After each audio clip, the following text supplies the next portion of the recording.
look at Mama. Look at Mama. Look at us.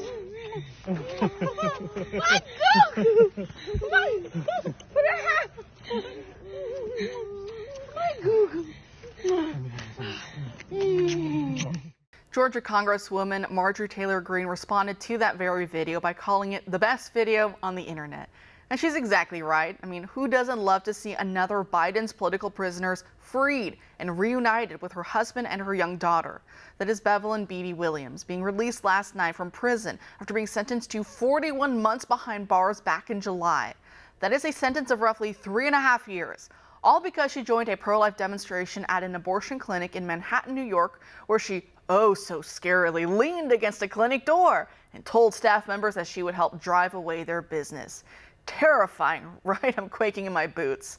Williams received one of the 23 pardons President Trump just signed for pro-life political prisoners of Joe Biden. We spoke on Monday with Steve Crampton, senior counsel for the Thomas More Society, about his legal society's letter to President Trump asking for these very pardons. They originally had asked for about 21 pardons, but President Trump increased it to 23. Joining us now to discuss is Shawn Carney, the president and CEO of 40 Days for Life. Shawn, thanks for being here tonight. It's good to be back. Great. So what a great day to see these pro-lifers freed, right? And President Trump did it on the eve of the March for Life that we're seeing today in D.C.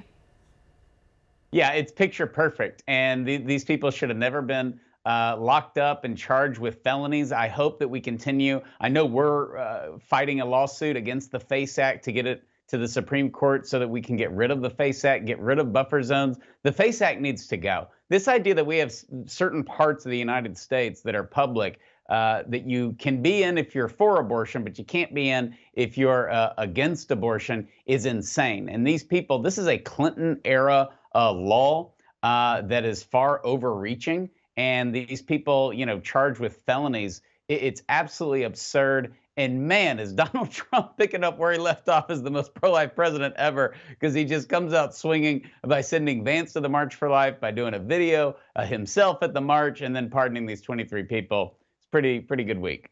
It really is, especially because I know before the 2024 election that we just saw in November, I know there was some schism right on the right, specifically in the pro-life community, about whether or not President Trump was pro-life enough. And we saw that back and forth. And, you know, no matter what, I felt that President Trump, that his track record, I think, spoke for itself, that he would do more than any other past Republican president that we've had, right? George W. Bush and all the rest, who claimed to be so 100% pro-life, no exceptions, but they got squat done. Nothing, right? They got zero done. They didn't do anything. They didn't help anything with the cause. President Trump actually has done so much for the cause. Now, I know he was trying to use a strategy to basically take the wind out of the sails of the left, because Kamala tried to ride the abortion victory, or tried to ride that wave to victory, and obviously it fell flat. President Trump tried to take the air out of her sails. That worked. So are you glad to see that, especially now as the March for Life gets going, that he is doubling down on those pro-life commitments?